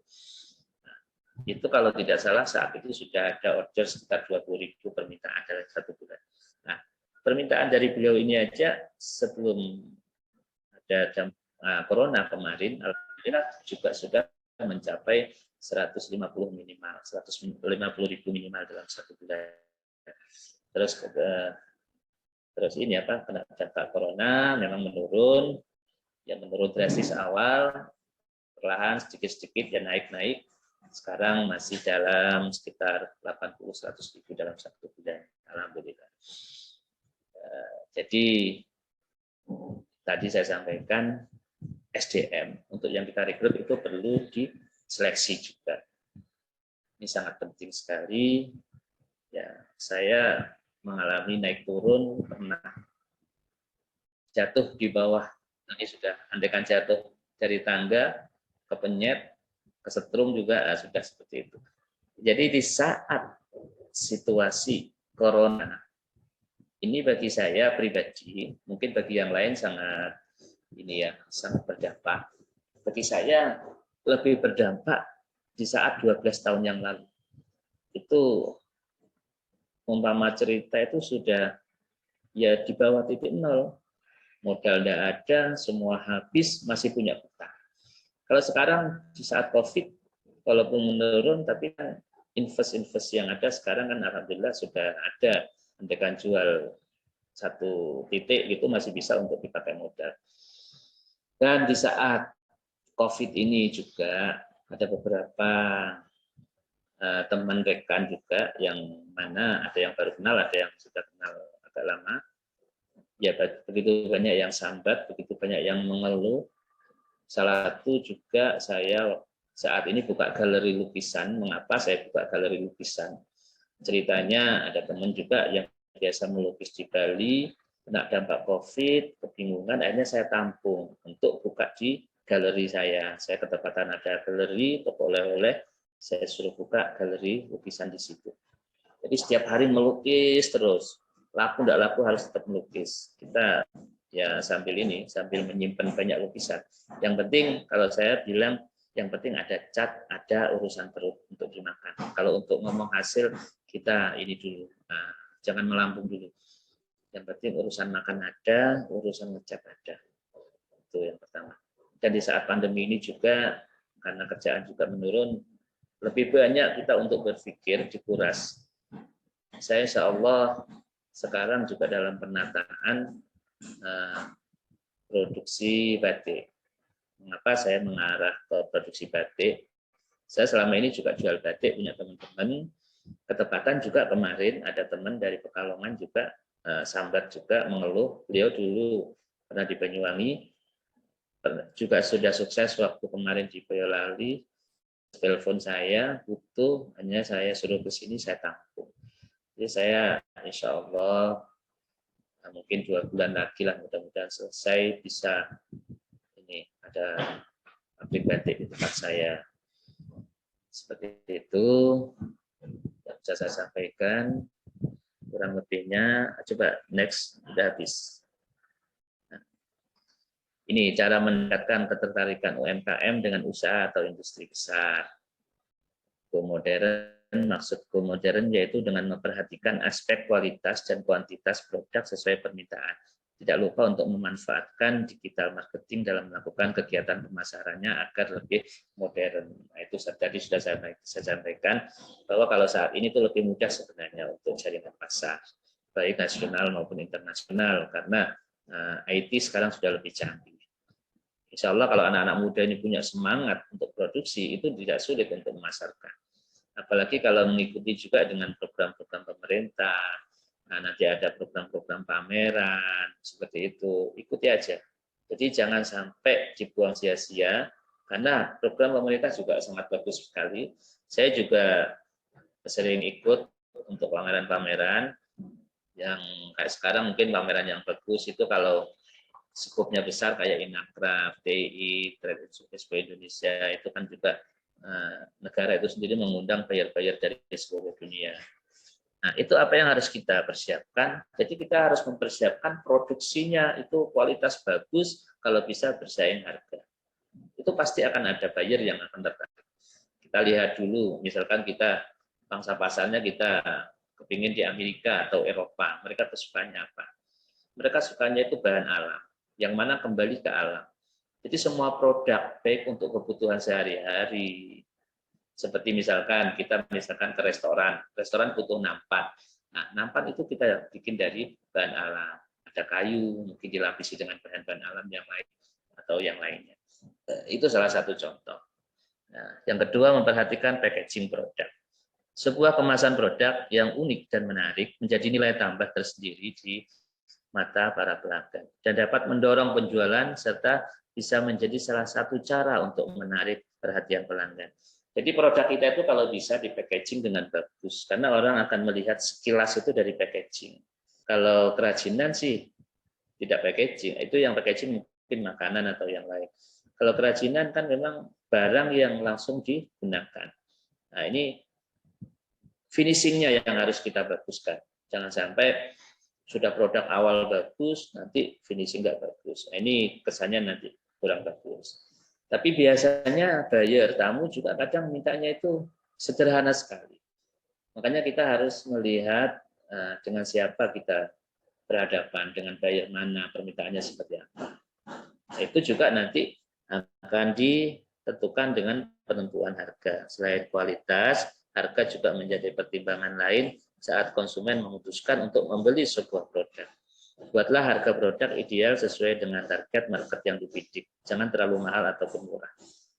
Yang saya alami saat ini, justru kompetitor kita, saya kalau kompetitor dengan Indonesia, insya Allah masih bisa.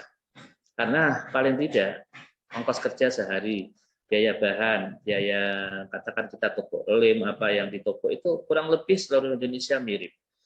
Yang sulit itu justru kita kompetitor itu dengan negara tetangga kita. Kayak Vietnam, Thailand. Nah, itu saya pernah sering juga gagal order.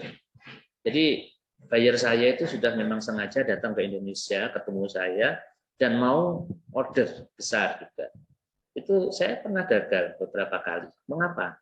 Karena kita tidak nutut dengan permintaan buyer. Itu Vietnam lebih murah. Saya pernah ada permintaan mangkok dari Batok Kelapa. 20.000. Itu satu item, satu jenis. Itu banyak jenis-jenis yang lain yang mana bahannya dari batok juga. Itu satu item aja 20.000. Itu gagal. Kenapa? Karena saya biaya itu sekitar 6.500. Itu sudah press net. Saya jual 7,5 hasil cuma Rp1.000. Ditekan lagi 7.000 hasil Rp500. Tapi tamunya ini dapat di Vietnam itu Rp6.000. Nah, ini sudah tidak bisa kalau kita bersaing seperti itu. Akhirnya gagal. Mereka tetap ngambil ke Vietnam. Nah, ini kendala. Dari mana? Ya memang katakan kita per hari di daerah kita sekian. Kalau nggak segitu mereka nggak ada yang mau kerja. Mungkin kalau di daerah sana, mungkin di Vietnam, bisa jadi lebih murah. Terus yang kedua, itu peralatan. Juga jadi penentu. Mungkin di sana peralatannya juga lebih canggih. Jadi produksinya bisa kapasitas lebih besar dalam sehari. Misalkan kita karena alatnya seperti ini hanya dapat 10, mereka mungkin sehari dapat 20 atau lebih. Nah, ini juga harus jadi pertimbangan, harus kita cari solusi-solusi yang seperti itu. Nah, next. Nah, ya. Terima kasih. Itu yang bisa kami sampaikan. Nah, monggo kalau nanti kita tanya jawab aja. Kalau masalah hal-hal yang sifatnya ekspor, itu sebenarnya kalau kita mau tanya ke Dinas Perdagangan, kita juga di sana ada diarahkan. Ekspor itu kan ada bea cukai dan macam-macamnya. Kalau bingung kita ke dinas saja, tanya sedetail-detailnya, insya Allah dia akan dikasih jalan. Jadi kalau yang pernah saya pelajari, ekspor itu kan ada ekspor langsung, ada ekspor tidak langsung. Kalau langsung itu kan memang semua kepengurusan apa gitu kita yang urus. Tapi ekspor tidak langsung itu biasanya bayarnya yang ngurusin semuanya. Seperti itu. Ya, terima kasih. Assalamualaikum warahmatullahi wabarakatuh. Waalaikumsalam warahmatullahi wabarakatuh. Ya, keren banget ya tadi Pak Fatibin memaparkan materinya nih. Teman-teman nggak kerasa kan 45 menit sudah berlalu nih kan. Udah dapat ilmu dari dua pemateri. Untuk hari ini, nanti sesi tanya jawab akan dibuka nih dalam 15 menit ke depan. Tapi sebelum itu, karena tadi di awal ada kendala penyampaian sponsor dari Ines Kosmetik, yaitu dari Kak Yela. Mungkin Kak Yela bisa memaparkan Kak sekarang. Gimana Kak? Baik. Ya Kak Linggi, udah dengar suara Ella Kak? Udah. Ya. Oke Kak Linggi, terima kasih atas waktunya. Assalamualaikum warahmatullahi wabarakatuh. Warahmatullahi wabarakatuh. Puji syukur kita panjatkan kehadirat Allah Subhanahu wa taala yang telah melimpahkan rahmat dan kurnia kepada kita semua, sehingga kita bisa bertemu di forum webinar pada siang hari ini dengan tema UMKM Go Internasional. Yang kita hormati pemateri kita yang hadir pada hari ini, dan juga kita ucapkan terima kasih kepada panitia yang telah memberikan waktu dan kesempatan kepada kita, sehingga kita dapat support hadir dalam webinar hari ini. Dan tak juga lupa kita ucapkan terima kasih kepada peserta yang telah meluangkan waktu untuk bisa hadir di forum webinar kita. Sebelumnya, perkenalkan saya Yela Anissa, tim promosi dari Ines Kosmetik. Sedikit Yela akan menjelaskan tentang dari brand Ines Kosmetik. Ines Kosmetik adalah brand kecantikan Indonesia yang diproduksi sejak tahun 1998 di Singosari, Kota Malang. Dan juga Ines Kosmetik telah mengantongi sertifikat halal dari MUI. Dan Ines Kosmetik aman digunakan setelah diuji secara klinis dan juga dermatologis dari BPOM, sehingga Ines Kosmetik aman dari bahan berbahaya seperti merkuri dan hidrokinon. Dan juga Ines Kosmetik terdiri dari skincare, body care, dan juga makeup. Jadi Ines Kosmetik tidak hanya digunakan untuk wanita aja. Untuk para lelaki juga bisa, karena kita ada skincare dan body care-nya juga. Dan juga baru-baru ini Ines Kosmetik telah meluncurkan produk terbaru yaitu Pure Gentle Makeup Remover, yaitu pembersih wajah satu langkah, non-alkohol, aman untuk semua jenis kulit. Dan juga yang lagi gencarnya dari Ines Kosmetik yaitu Exfoliating Lotion. Exfoliating Lotion itu adalah toner wajah yang bisa membantu untuk meremajakan kulit, mengecilkan pori-pori dan menipiskan flek hitam pada wajah. Karena exfoliating lotion dari Ines Kosmetik ini dia mengandung bahan alami yaitu AHA, allantoin, dan wheat hazel. Jadi untuk semua kakak-kakak yang peserta yang berada di forum webinar ini, yang berminat dengan produk Ines Kosmetik, bisa di-download aja di aplikasi kita di Play Store. Di sana ada My Ines, di sana ada katalog beserta harganya, dan bisa dibeli melalui Shopee, Lazada, atau di Blibli. Atau bisa juga dibeli di toko-toko kosmetik daerahnya. Mungkin tidak terlalu panjang perkenalan dari kita. Terima kasih atas waktunya. Mohon maaf apabila ada kesalahan. Semoga apa yang disampaikan oleh pemateri bisa bermanfaat bagi kita. Akhir kata, Assalamualaikum warahmatullahi wabarakatuh. Kita kembalikan ke Kak Linggi. Ya, terima kasih ya Kak Yela. Oke, baik teman-teman, sesi tanya jawab dibuka nih untuk teman-teman yang ingin bertanya. Mungkin bisa bertanya ya di kolom komentar, nih udah disediain question and answer box di bawah. Pertama, kita akan bertanya dulu nih kepada pemateri pertama. Terus nanti kalau udah, baru pemateri kedua ya. Aku lihat sih ini udah ada yang bertanya nih dari 2 orang. Mungkin Pak Dayat bisa ini Pak. Ya. Ya Pak, ini jadi udah ada 2 penanya nih. Mungkin aku bacain dulu satu-satu. Entah Bapak jawab di akhir atau aku bacain satu persatu habis itu jawab gitu Pak. Pak, belum, maaf Pak, belum on mikrofon ya. Ya, nggak apa-apa Mbak, langsung dibacakan dua-duanya nanti baru saja kita aja ya. Oh ya udah, berarti aku bacakan dulu ya nih. Ini teman-teman yang mau nanya nih, dibuka 3 pertanyaan. Di pertama ya, yang pertama ini dari anonim nih Pak. Tadi kan disediakan pembinaan untuk kedepannya. Apakah akan ada fasilitas untuk mencari mitra internasional sehingga kami sebagai UMKM bisa betul-betul go internasional? Gimana nih Pak? Silakan dijawab ya Pak. Ya. Baik, mungkin akan saya jawab.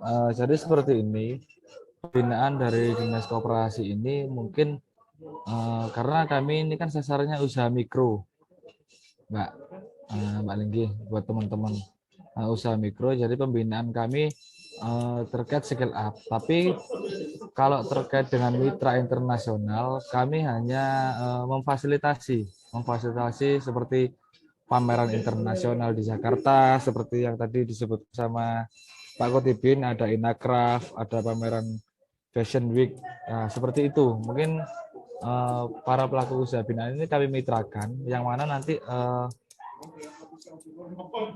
yang datang di sana banyak yang dari luar negeri juga, seperti itu, Mbak. Dan itu juga seperti yang saya sampaikan di awal, kami ada sister city, kerjasama terkait pertukaran inovasi teknologi dengan Amerika, Xiamen di Cina, dan juga di Turki. Mungkin seperti itu. Jadi kalau untuk mitra perdagangan internasionalnya mungkin nanti dari pameran itu Mbak ya, mungkin bisa nantinya ke depannya dengan UMKM jika produknya diminati mungkin bisa dimitra seperti itu. Oke, baik. Ya, sudah terjawab ya, Pak. Jadi, ini penanya kedua nih ada dari Aji Sasono. Kalau di kabupaten kita tidak terdapat di Dinas Koperasi UMKM, apakah kita bisa mendaftarkan usaha kita dalam database Dinas Koperasi UMKM kota lain? Gimana tuh, Pak? Menarik banget sini pertanyaannya. Sejauh ini kebijakan dari pemerintah Kota Surabaya, para pelaku usaha binaan harus berKTP Surabaya, seperti itu. Jadi saya rasa dari kabupaten lain juga fasilitasnya kurang lebih tidak jauh berbeda. Mungkin ada beberapa yang mempunyai kesamaan. Saya rasa tidak ada masalah sebenarnya sih kalau untuk KTP di semua dinas koperasi maupun dinas perdagangan di daerah mungkin sama, Mbak, kebijakannya. Karena memang kebijakan terkait pelaku usaha mikro ini memang arahan dari pemerintah pusat untuk pemberdayaan masyarakat seperti itu. Berarti bisa ya Pak ya? Ya, pada Kak Aji Sasono tadi sudah terjawab ya. Nah, untuk teman-teman masih ada satu pertanyaan lagi nih yang ingin bertanya. Tapi kalau enggak, aku aja deh yang mau nanyakan tadi. Di awal kan sempat dijelasin fasilitas kan Pak ya. Nah, ada nggak sih Pak persyaratan untuk pelaku UMKM yang ingin mendapatkan binaan tadi yang Bapak sebutkan di awal? Kalau persyaratannya hanya KTP, KK, dan contoh produk aja sih, Mbak. Jadi teknisnya nanti pelaku usaha tersebut mendaftar sebagai binaan dari Dinas Koperasi khususnya. Nah, setelah itu nanti para pelaku usaha tersebut akan kami berikan ketika ada program kegiatan ini akan kami undang untuk mengikuti program tersebut. Baik dari sisi SDM-nya maupun dari sisi permodalan pasti kita undang terkait program itu. Dan akan kami monitoring apa kekurangannya, apa keperluannya, dan apa kebutuhannya kami fasilitasi nanti. Kurang lebih seperti itu. Oke, baik. Karena udah tiga pertanyaan nih kan. Terima kasih ya Pak sudah dijawab. Mungkin buat teman-teman semoga bisa menjawab nih pertanyaan yang teman-teman tanyakan ya kan. Nah, untuk pertanyaan pada materi kedua untuk Pak Hotibin bisa untuk ditulis ya di kolom chat.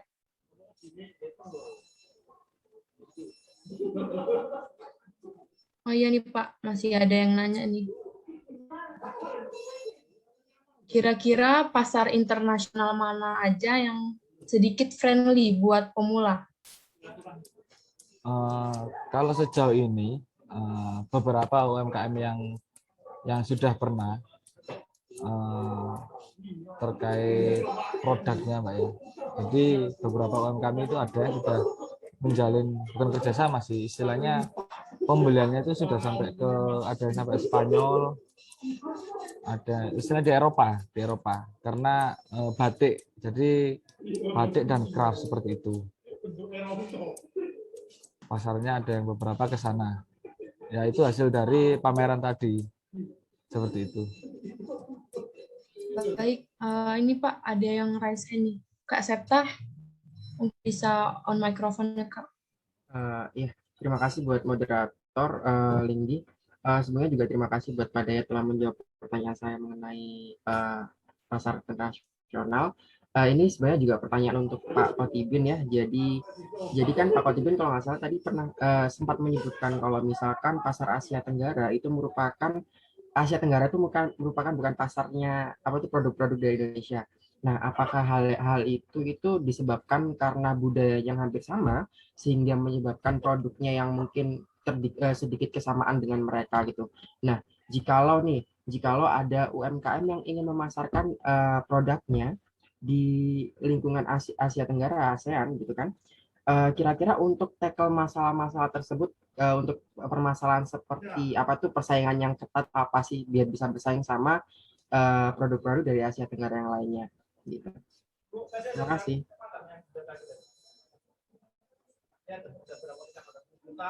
Ya, kepada Pak Hatibin mungkin bisa dijawab, Pak.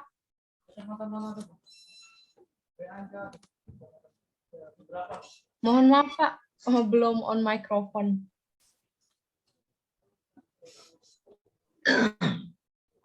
Ya, ketepatan untuk produk barang saya itu pasar Asia kurang. Bukan berarti di pasar Asia itu tidak menerima.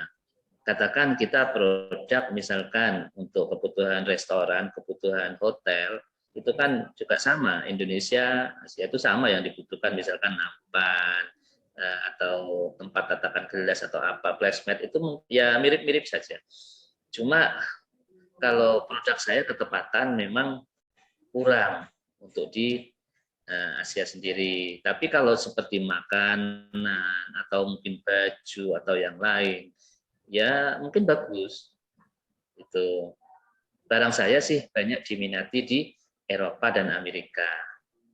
Karena mereka juga kalau barang-barang yang dari alam gitu lebih suka gitu, lebih menghargai untuk seninya atau apa. Dan prinsipnya kalau di sana itu sekali barang itu terbuang tidak jadi sampah. Jadi dari alam kembali ke alam gitu, mengurangi plastik. Nah, itu mereka lebih sadar daripada kita orang Asia. Kayaknya seperti itu sih. Tapi kalau makanan yang lain-lain itu teman-teman banyak yang masuk di Asia. Ada yang masuk Singapura, Malaysia itu banyak. Nah, tadi sudah saya sampaikan juga, saya juga pernah masuk di Malaysia. Tapi Malaysia ini pasar saya itu hanya berkisar di untuk pernikahan, terus ada acara resepsi apa. Jadi hantaran, tempat hantaran untuk nikah, tempat souvenirnya gitu. Itu di Malaysia saya 4 tahun pernah jadi mitra dengan buyer Malaysia. Cuma tidak tahu mereka mungkin meninggal atau sakit atau apa. Karena beliaunya itu sudah tua dan rutin waktu itu sebulan sekali datang. Pembayaran bagus, datang kita katakan 1 bulan selesai, harus selesai, itu langsung bayar lunas seperti itu. Saya alhamdulillah setelah mengalami keterpurukan itu kan lebih selektif untuk menangani tamu. Buyer itu kita lebih selektif banget karena jangan sampai kejadian terulang akhirnya kita yang ada ini sampai terkuras habis gara-gara kesalahan kita dalam kerja. Seperti itu. Ya. Baik Pak, terima kasih ya Pak Kotibin atas jawabannya.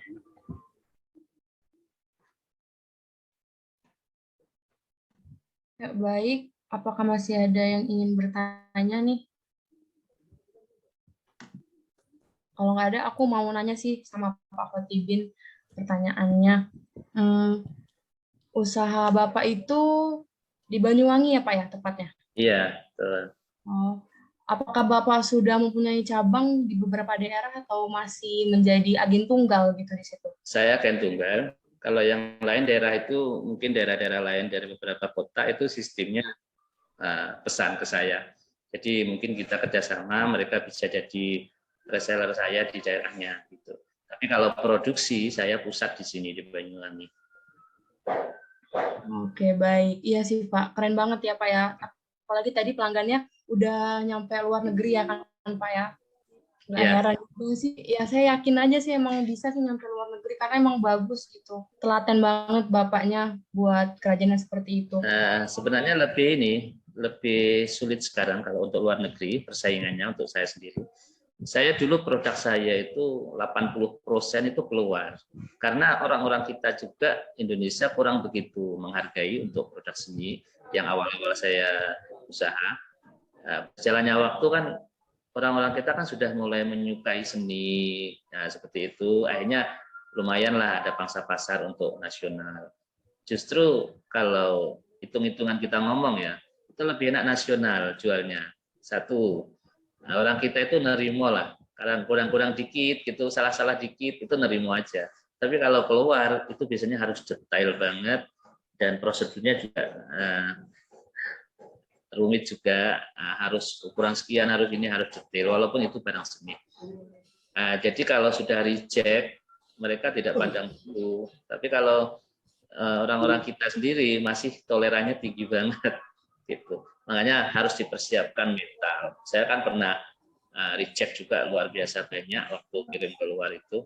Nah, itu juga tanggungannya kan ya juga besar banget, gitu. Harus selektif, harus hati-hati. Tapi harus pede, percaya diri, semangat. Seperti itu. Oke, baik. Ya, karena 15 menit sesi tanya jawab telah berakhir, maka kami cukupkan Pak. Untuk pertama kita bakal closing statement nih untuk materi pertama dari Pak Dayat. Mungkin Pak Dayat bisa menyampaikan closing statement-nya nih Pak untuk teman-teman para penggiat UMKM dan para peserta. Ya, besar harapan kami dari dinas maupun pemerintah kota Surabaya khususnya.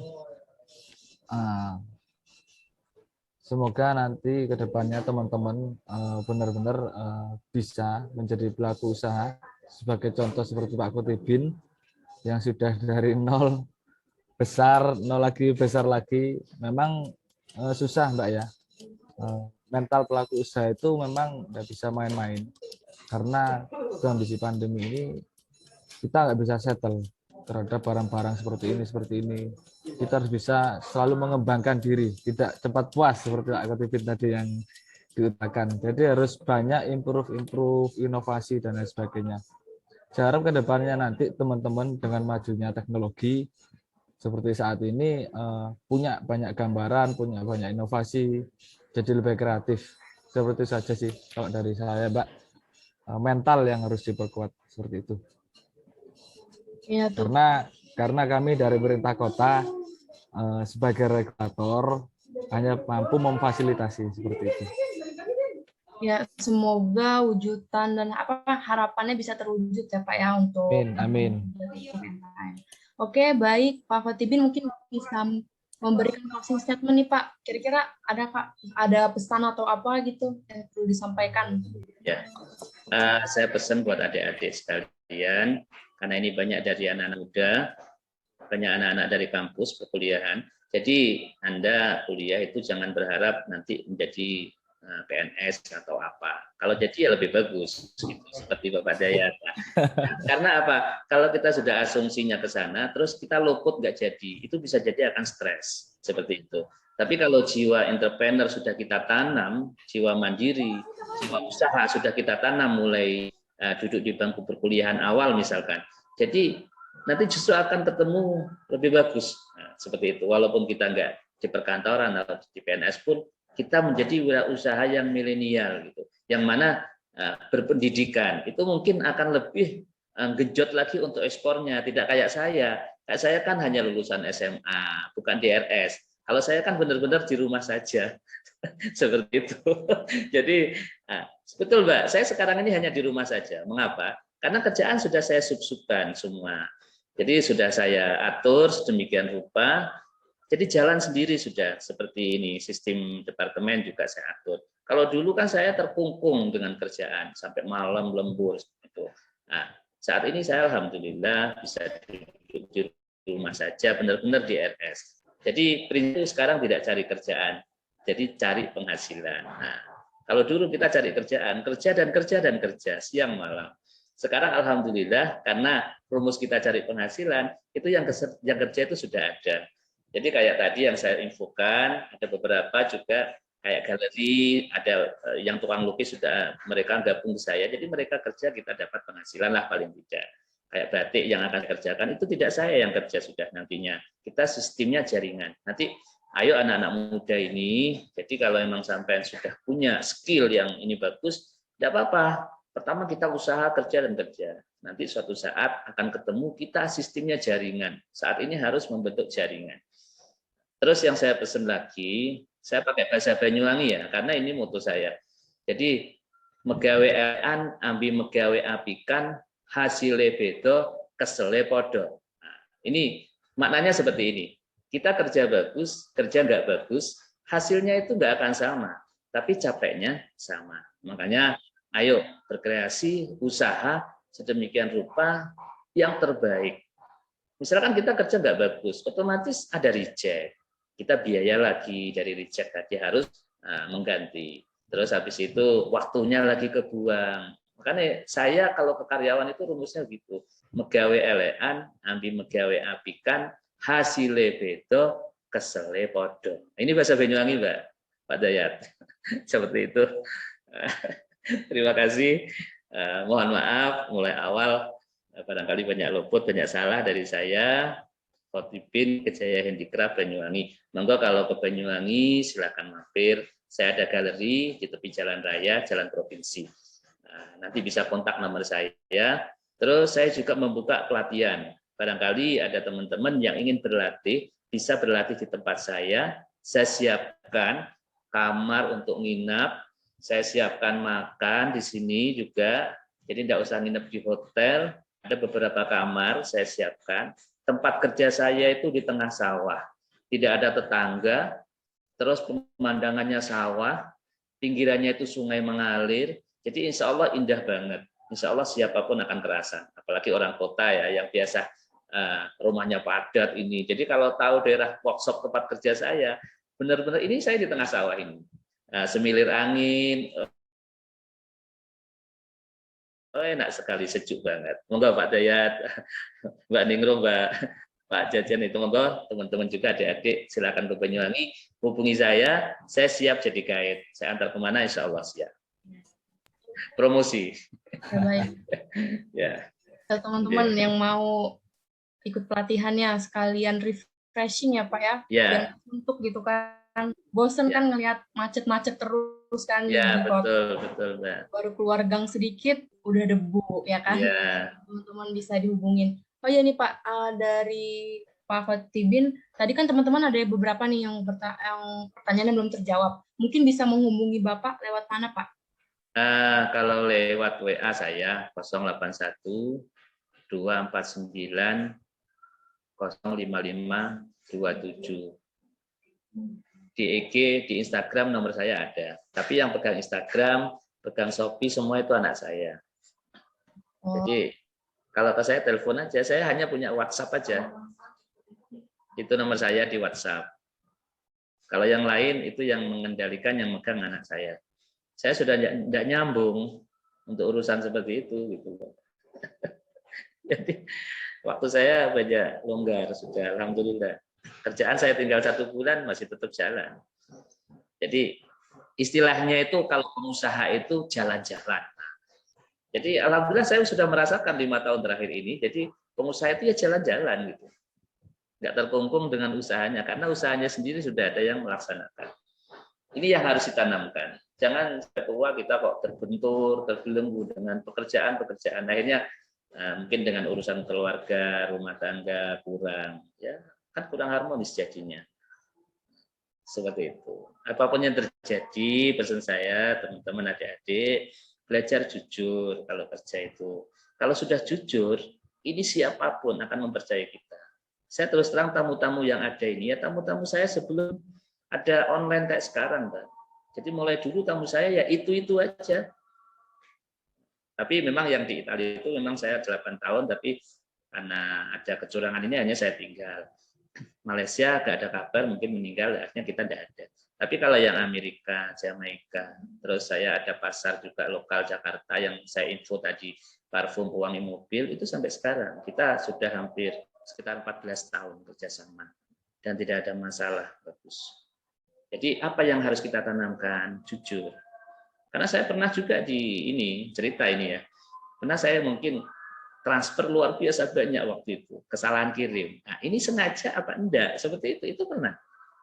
Sampai berjuta-juta gitu, istilahnya untuk saya besar banget. Ternyata salah kirim katanya. Kan waktu itu kan saya langsung info, Pak ada uang masuk apa ini dari Bapak atau begini-begini. Jadi makanya mungkin ini yang mereka pelajari dari kita. Jadi ayo jujur dan jujur, semangat, selalu inovasi. Itu ajalah rumusnya. Insya Allah sampai semua akan bisa hidup dimanapun bisa. Seperti itu. Ya, baik. Nah, ini udah ada nih kan pembahasannya sungguh luar biasa ya hari ini.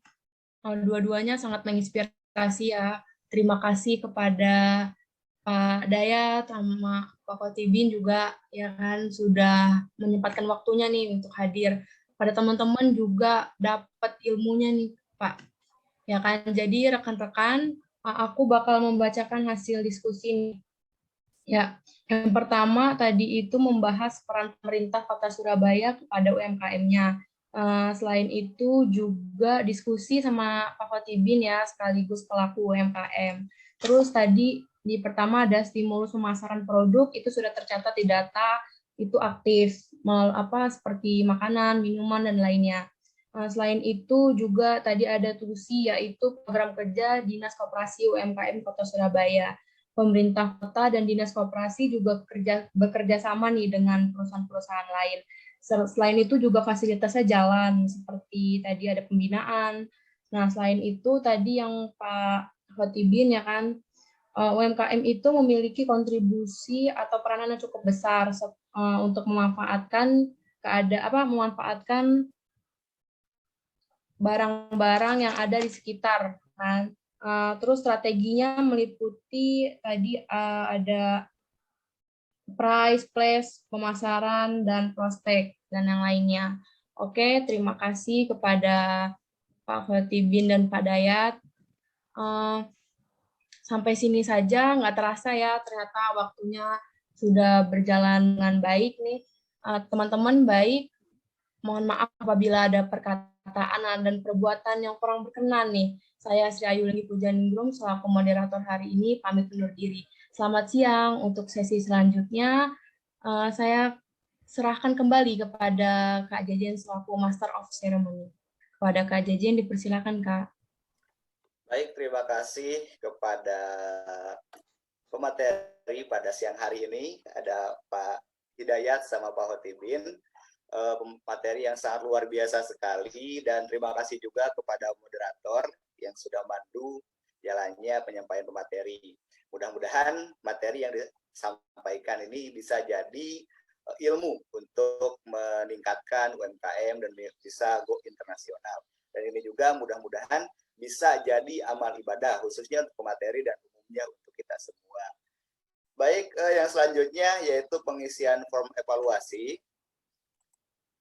Kepada panitia bisa share ke kolom chat untuk pengevaluasi itu sudah ada, silakan bisa diisi kepada audiens semua. Baik, yang selanjutnya untuk bersingkat waktu juga langsung saja sesi dokumentasi. Silakan semua bisa on cam.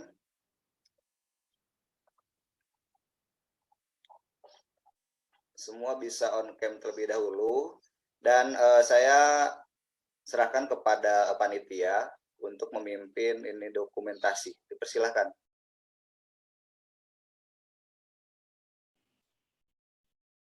Baik, silakan on cam ya teman-teman.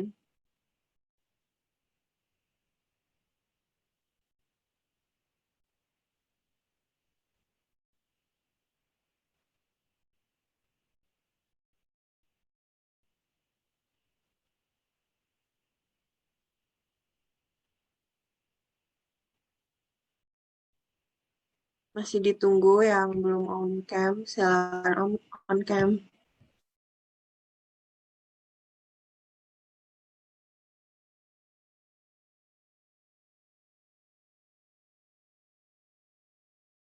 Baik, ini ada 2 slide. Slide pertama. 1, 2, 3.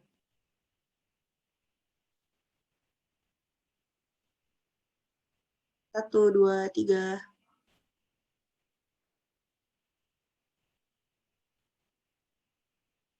Oke, untuk slide kedua, 1, 2, 3.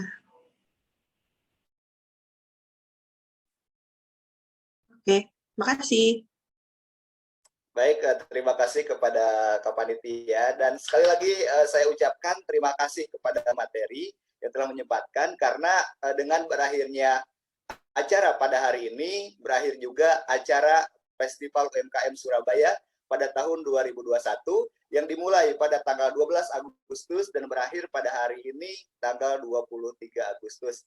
Mudah-mudahan dari tanggal 12 sampai tanggal 23 ini bisa menjadi ilmu bagi kawan-kawan semua. Dan jangan lupa nanti ada tahun depan bisa kawan-kawan untuk join kembali pada acara yang diselenggarakan oleh Inconnect Surabaya. Baik, terima kasih atas segala perhatian dan mohon maaf bila ada kesalahan yang saya sampaikan. Saya Janjanul Haq, mohon pamit undur diri. Wabillahi taufiq wal hidayah. Wassalamualaikum warahmatullahi wabarakatuh.